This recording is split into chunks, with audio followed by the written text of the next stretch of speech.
Hello guys, and welcome to a new Steel Division video today by me, Vulcan. Today I have for you a 4 vs 4 on Pegasus Bridge, and in this one I'm going to be playing with the 3rd Canadian Infantry.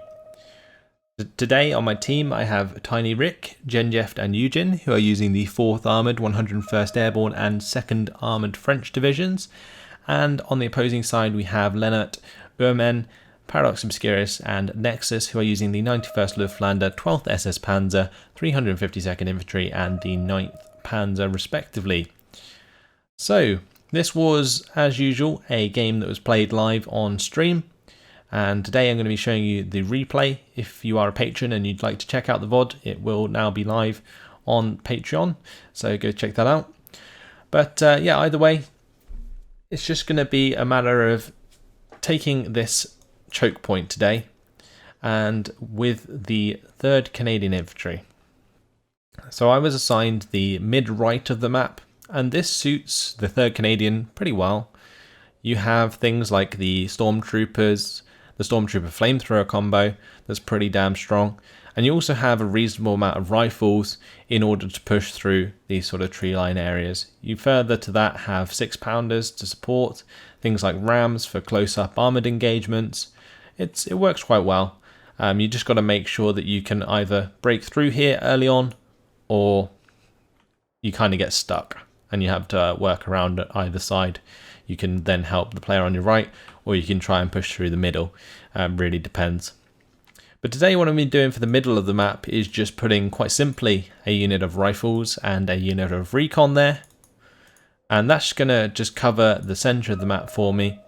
There's no point in really bringing in like an AT or a lot of AT for the mid, because generally what will happen is if you have a recon squad here, it can see a very long way.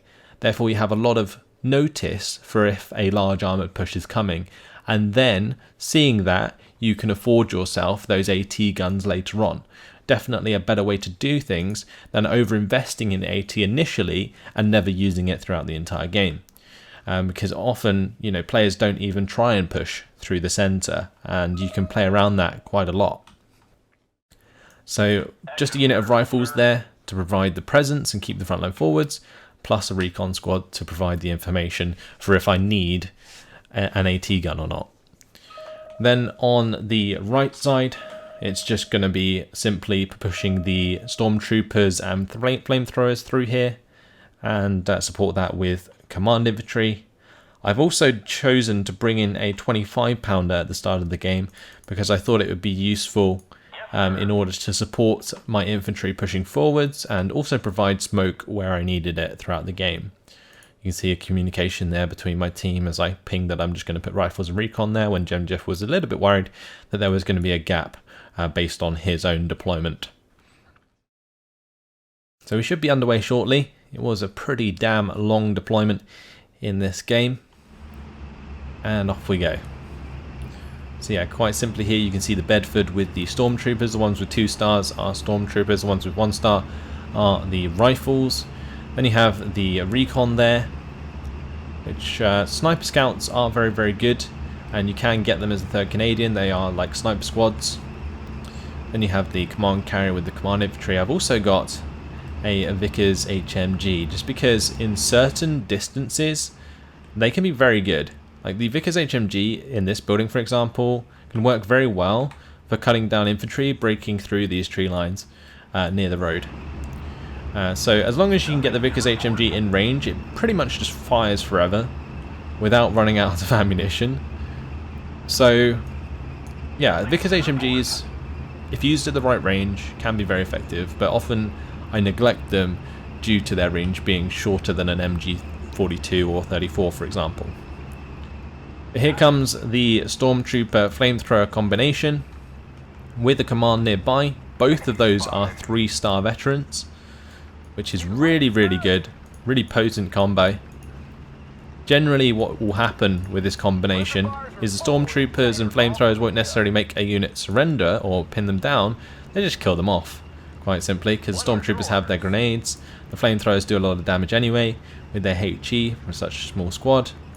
And supported by a command carrier, if I can sneak this round, it's going to give me that to support as well, which is also 3-star, and 3-star command carriers, I've always noted how good these can be from the release of Steel Division. It's just up to me really to keep this rifle leader in a decent position to maintain the veterancy onto my units as they move forwards. Now I was rather perplexed really that my opponent hadn't pushed very far and secured these buildings, which is often something that happens, and also you generally see, you know, trucks zoom down here and try and get into this building before you allow the enemies, because getting through this part tends to be the hardest part. So now the fact that I've got all the way into these buildings makes it a lot easier to continue the push, because these orchards are a lot easier to fight through than the tree lines. Double Panzergrens coming in here though from Nexus, and it appears what happened at the start of this game was Boy to Firefly, Boy to Cromwell sent to the mid from UMN, along with an SBW-222 there, which likely had recon, and he invested a lot of points here, but he hasn't started to push with them yet, and Nexus has been left pretty spread thin on this right side against myself and Tiny Rick. So it's only a matter of time until these Panzergrens come into line of sight of my stormtroopers and the command carrier. My 25-pounder, as you can see, is already firing away, as I had a decent amount of warning that these were coming due to this stormtrooper, and that 25-pounder squad just landed straight on top of the Panzertrex there. So stormtroopers running forwards, getting into range of these Panzergrens, double Panzergren surrender.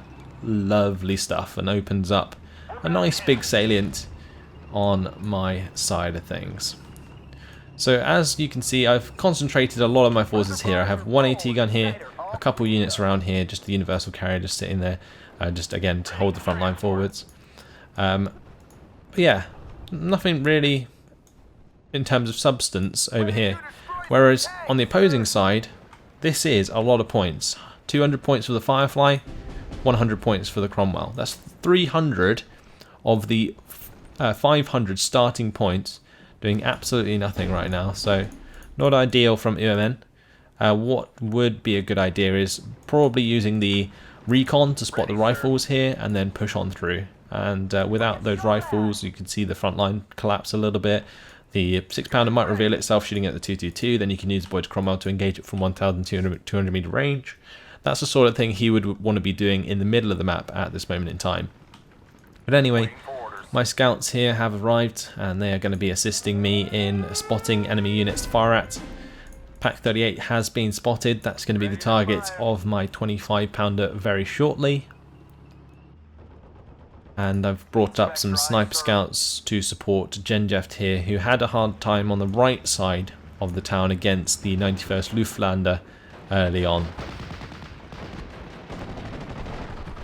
So Jeep 50 cal going to be opening up onto Ersatz. I probably could have been using my sniper scouts here as well, but I didn't necessarily want to reveal them, and I was likely sort of watching another part of the map while that engagement was going on. 25-pounder does find the kill onto the Pack 38, which was fantastic. New 6-pounder is on the way. But what I'm going to end up doing is switching around the 6-pounders that I have here. I'm going to have this one sort of attack move to the right side. I'm going to have this one replace the one that was already there. And the reason I'm doing that is just because I don't want this AT gun to get killed in the open as I move around here. Like, even with the kill onto the Pack 38, it's very likely that there's another Pack 38 somewhere. And generally, you don't just bring in one at the start of the game.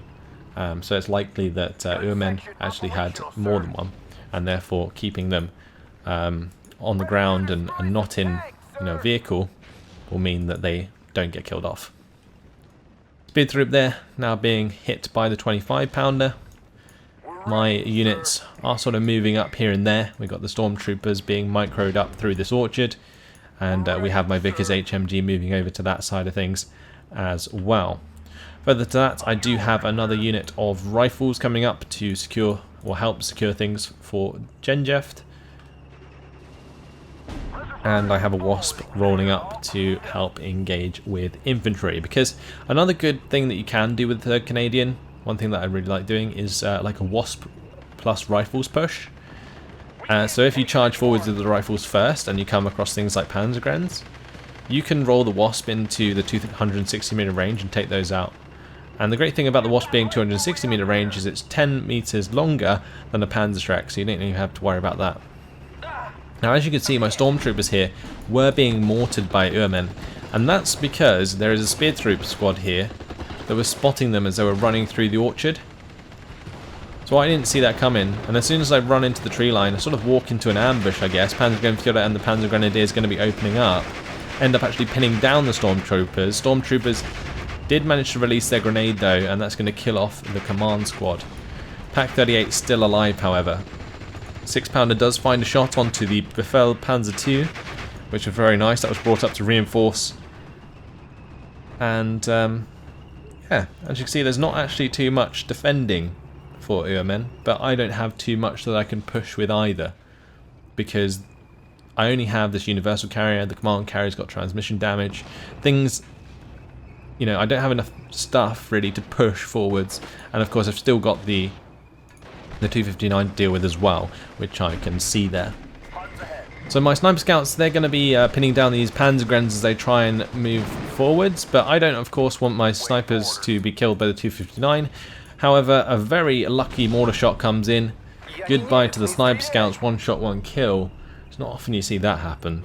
Generally when I'm mortaring enemy sniper scouts, they take ages to kill. But yep, in that case the mortar does the job, and well, that removes some of my recon. Fortunately, I did still have recon down the road due to the scout squad here, but without those snipers there, that makes the Panzergrenz squad pretty uncontested, really. I would just have to rely on the 100 meter engagement with the stormtroopers. Over on this side, rifles bump into Panzer Abwehr. With the help of the Pathfinders, we take them out. Rifles here are currently being pinned by Fallschirmjägers, but I do have my sniper scouts on target there. Pack 40 going to be killed off by the airborne rifles of Genjeft. Very nice job indeed. Panzergrenz is going to be trying to sneak into this tree line in front of my Wasp. Now, at that range, if they get a little bit further forwards, they can use their Panzerfaust, but it's very likely that with both the Universal Carrier and the Wasp on target, I would be able to, you know, kill off that Panzergrenz squad, but not if the Pack 38 takes it out, and that's exactly what's going to happen. Find side of sight there after I failed to kill that one. You always find that. The 1 health and 2 health AT guns, they always come back to bite you. You think you killed them, they get away, you forget about it, they come back, and they always kill something important, and it's really annoying. In this case, it probably didn't matter too much, since the 259 would have likely come around the corner and killed it anyway. And that's exactly what's happening to the Universal Carrier. But still, it's still frustrating. Rifles are opening up here onto the Panzergrenz, but as the Panzergrenz get close to the Stormtroopers, they are what's going to do the damage, and killed off very quickly in the open there. My reinforcements are arriving. I have a Ram 2 on the way. Very good unit for dealing with things like the 259s and other half-tracks, so that's why I've chosen to bring that in. And that's accompanied by 2 more units there and a Staghound AA. Staghound AA, of course, being the beginning of my anti-air, as well as infantry fire support. In the centre of the map, it's important to note that the boys Firefly, and I think the boys of Cromwell, still weren't really doing too much. The Aufklärer holding back. So a lot of points still just sort of sat here, not doing very much. Meanwhile, Urmen trying to defend this side whilst I still push forwards. And currently 54% territory lead. What would have been a good idea, especially with the reveal of the Ram 2, is roll over the boy to Firefly to help take that out. Because things like a Pack 38 just aren't good enough. And I know that Pack 38 is there. At this point, I'm pretty much just baiting that to attack me as I roll towards it and allow the Vickers HMG to get a target. It just doesn't really have much of a chance of penetration, and I use that to my advantage. Rifles now, unloading. Plenty of rifles here, just overwhelming Panzergrenz. And lots of squads like these can have a lot of lethality. I do have a decent amount of HE altogether. You know, 3 squads of rifles is 12 HE, and that can melt enemy infantry squads, or at least pin them down very quickly. That's what you're seeing happening there to the Panzergrenz. The Panzergrenz should have actually smoked itself off, which was like a nuisance, but I can still just rush through the smoke here and get the Wasp on target, so that's not too much of an issue. Ram 2 still rolling up as well, and looking to find the shot onto the 257. But as you can see from my point of view, I have spotted the Tiger E coming down the road, and that is not good news for the Ram 2. Got to get that out of there. The Wasp Mark II, I probably could have left it in the trees there as it wasn't actually spotted by UMN, but with it trying to retreat and not behind the smoke, the Wasp Mark II is going to go down. So a nice kill there for the Tiger E. So it's just a matter of time really until UMN starts pushing in the mid, and you see he has started to move forwards his Cromwell, but 2 units of rifles holding these units back is very nice indeed. And like I mentioned at the start of the game, it's not very often that people actually end up pushing here. However, with this amount of points, I was half expecting it eventually. So with the arrival of the Tiger E, it's just time to smoke it off. That's what I'm going for here. Getting my 25 pounders to do that. Got 2 25 pounders on the board. Got the Priest Double D rolling up. And I've also got a new Sexton on the way now, just to bolster my artillery and help us through Phase B. Now, the Canadians are quite strange because in Phase B, I feel like they fall off quite a lot. They don't have things like Fireflies in Phase B, nor do they have 17 pounders. So when you're up against an armoured division like the 12th SS or the 116th or the 9th Panzer or something, you can struggle quite a bit because you just don't have the tanks to match up.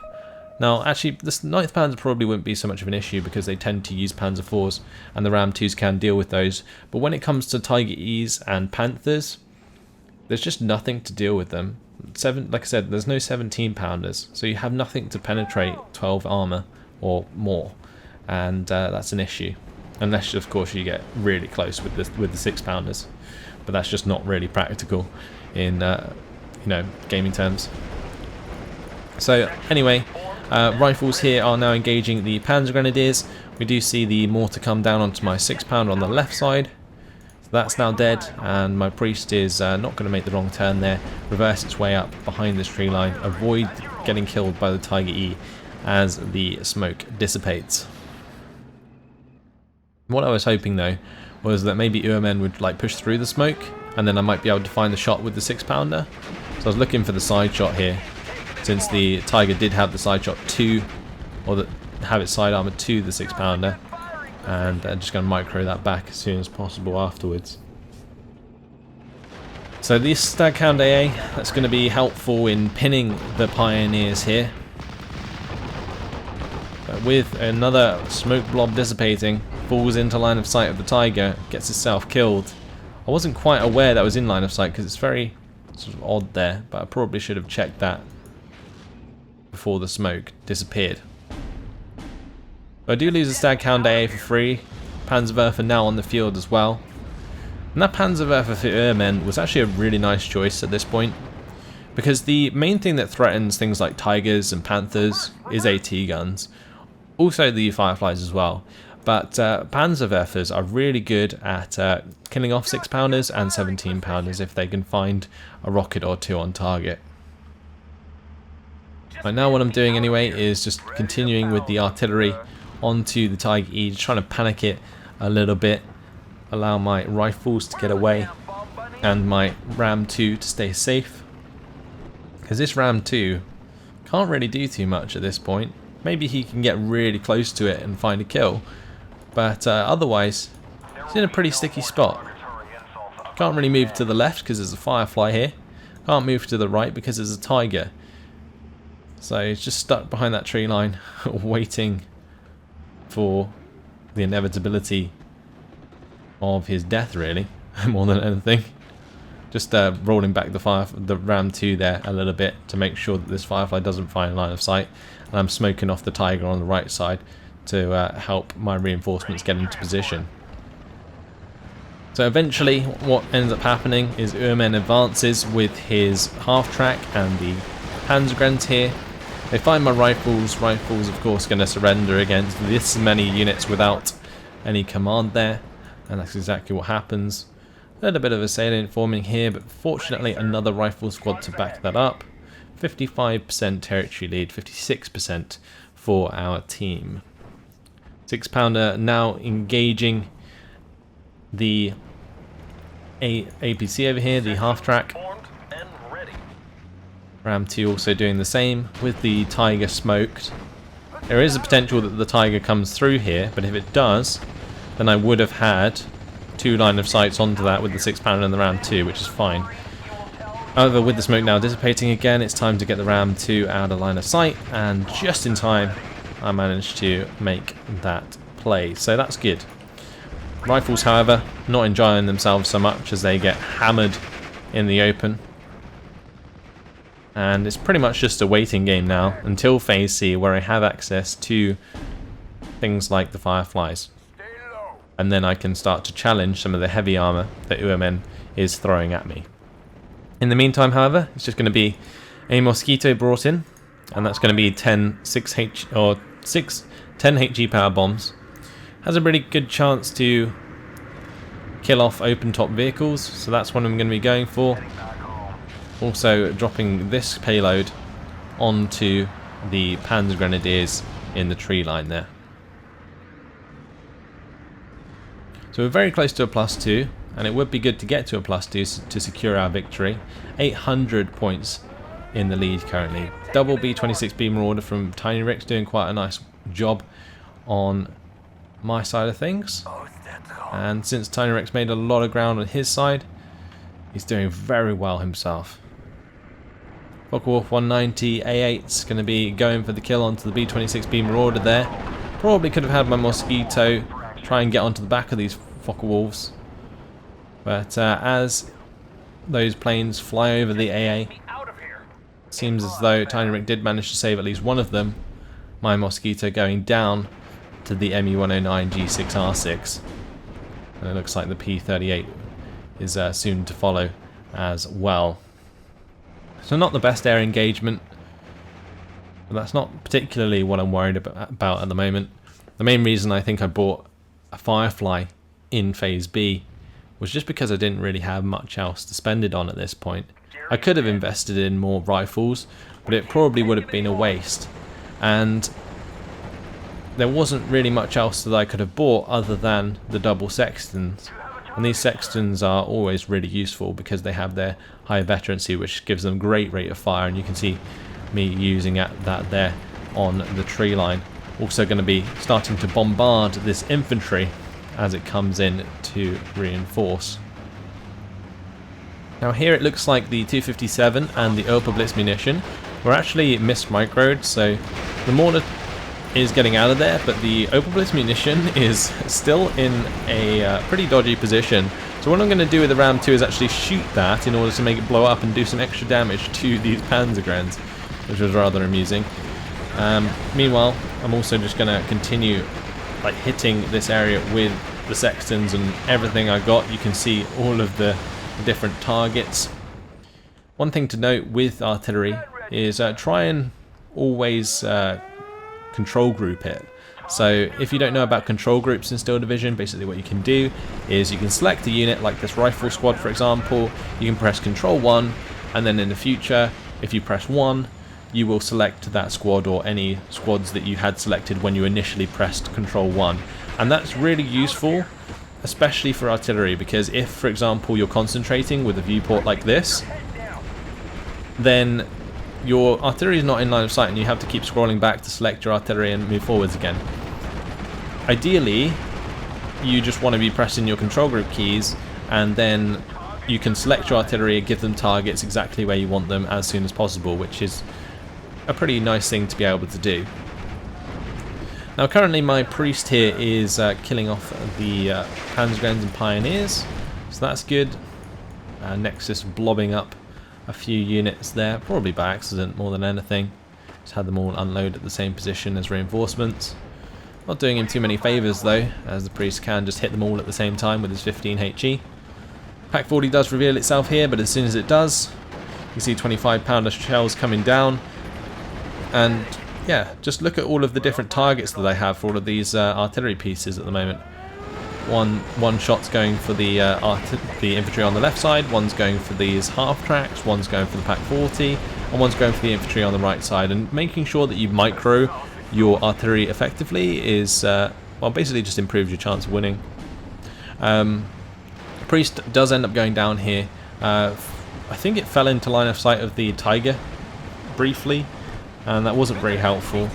My Ram 2 here does get hit by a Panzerfaust and it causes an internal fire, but I'm able to just like reverse micro that away, and it can then use the coaxial in order to mow down the Panzergrenadiers as they continue to try and run at it.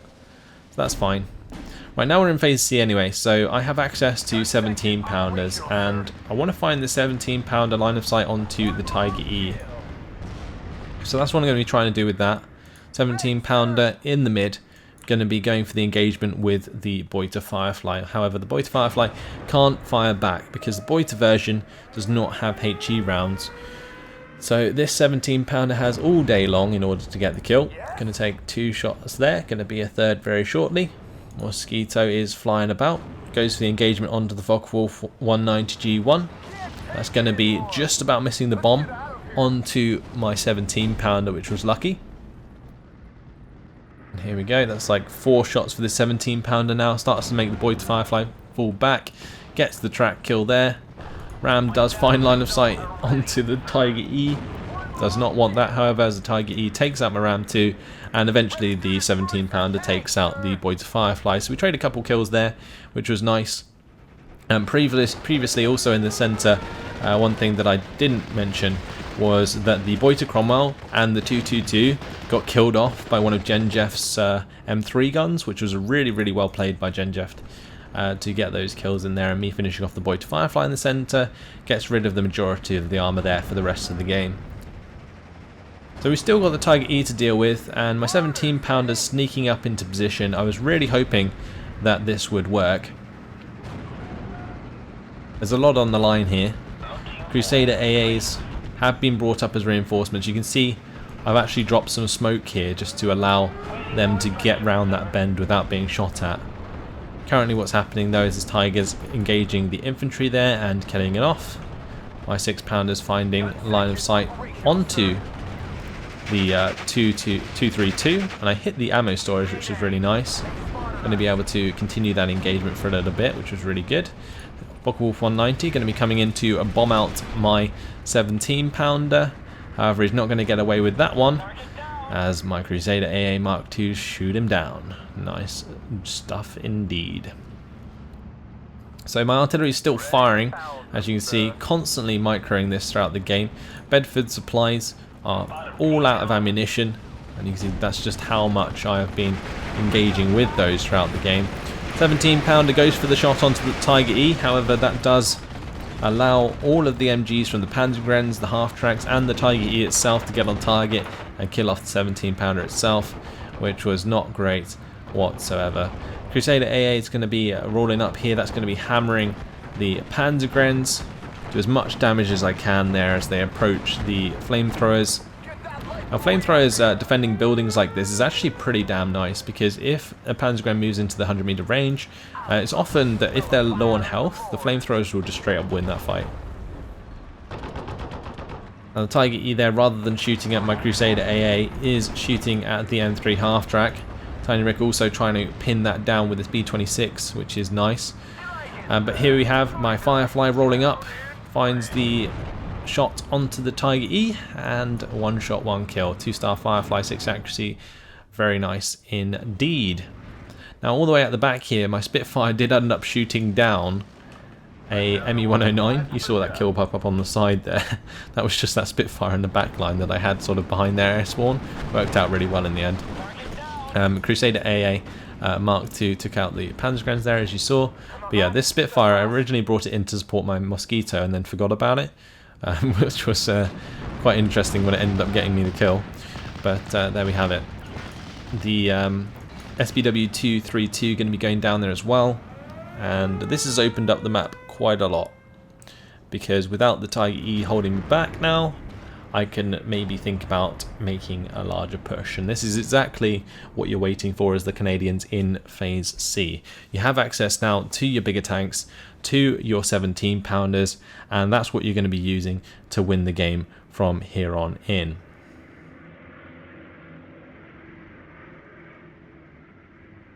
Right, so where do we go from here? Well, like I said previously, it's time to reinforce. So as you can see, I've got another 16 AP Firefly on the way with the rifles to screen them. I've also decided to bring up a Kangaroo, as this with the 50 cal does provide a nice amount of fire support with the 50 cal, you know, to kill off enemy infantry and AT guns and all sorts of stuff. Ju-88 is brought in by Paradox Obscurus here to bomb out the Hellcat of Tiny Rick, but Tiny Rick is making a hell of a lot of ground on this right side, really pushed all the way through. This tree line tends to become the problem, but getting past this and getting up into this open area is really, really good for him.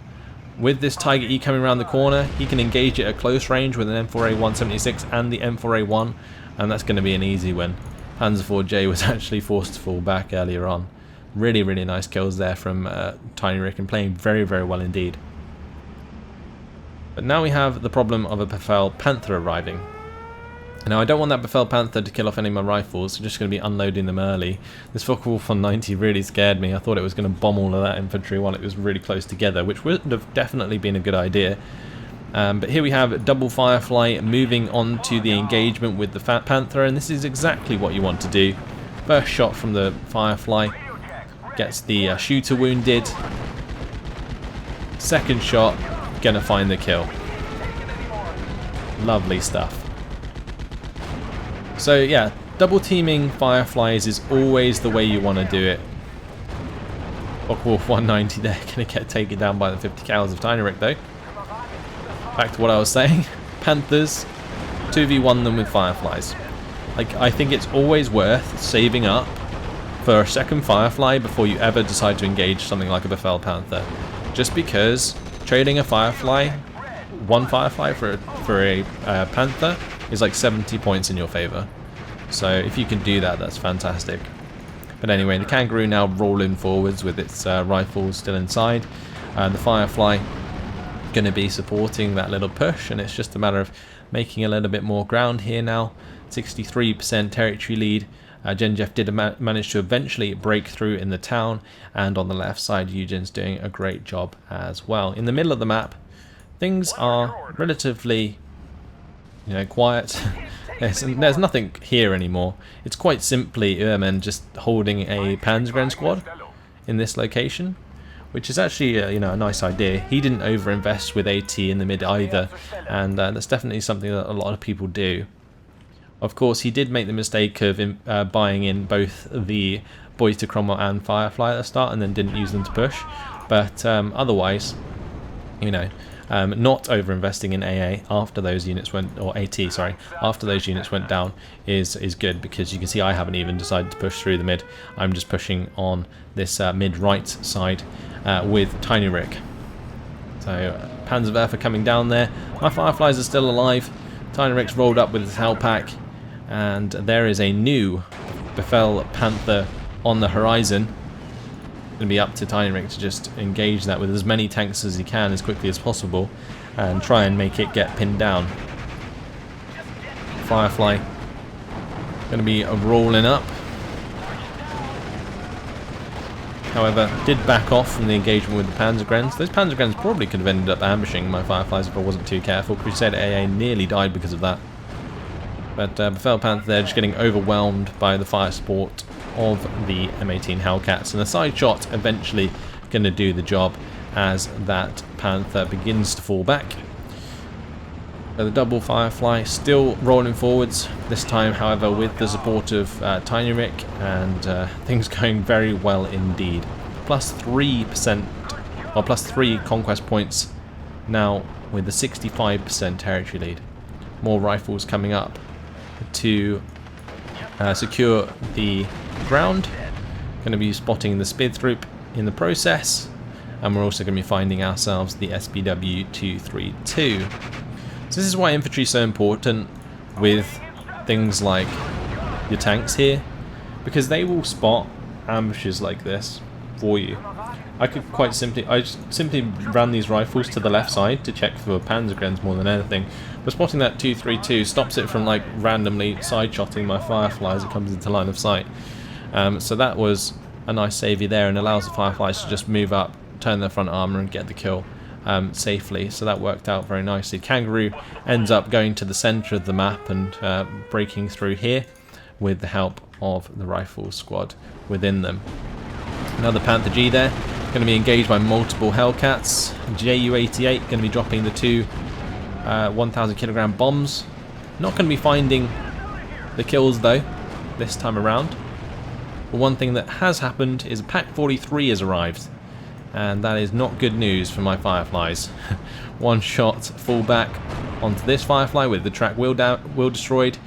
This Firefly gets forced back with the internal fragments, and well, this one's just a sitting duck as well. That's 3 disabled Fireflies in 3 shots. Pak-43 does the job. I try and get the Mosquito bombs down in time, but not quite quick enough, and you can see the armor penetration does occur there onto one of the Fireflies towards the end of the game, which is a real shame. We also lost my Mosquito back towards their spawn as the ME-109 came in to engage that second Mosquito. Also coming in here, that's going to be bombing the second Pak-43. I don't want that killing off Tiny Rick's units. And yeah, just not in a good position here with my Fireflies. This Firefly is completely out of ammunition after the internal fragments. This Firefly still able to engage the Panzerwerfer, but isn't in a good spot, especially with the Pak-43 still alive. 2 health, gonna end up killing off my Firefly. So yeah, that was a shame. My Dingo was just arriving there to help out and give the extra veterancy on the move, but guess that's not needed anymore as both of those Fireflies are now dead. But we've done our job. 10 seconds left until the end of the game, and along with that little bit of a push, or a little bit of a help from Tiny Rick, secured my flank of the game towards the end. Very nice indeed. 34 minutes and 7 seconds, total victory. In terms of the team scores, 2,333 kills to 1,860 losses. Tiny Rick doing fantastic in this one though, with the 4,078 kills to 2,170 losses. Good job by Genjeft and Nugem with their positive KDs. On the opposing side, Paradox Obscurus managed to pick up 2,207 kills to 990 losses. It's very nice indeed. The rest of the team getting quite a lot of losses, so commiserations to those guys. But anyway, if we jump over to the kills, we have the 6-pounder here, killing off the Befehl Panzer II. That was quite nice. 25-pounders did pick up quite a nice amount of kills throughout the games alongside the Sextons. At least pin things down for the rest of my units to finish them off anyway.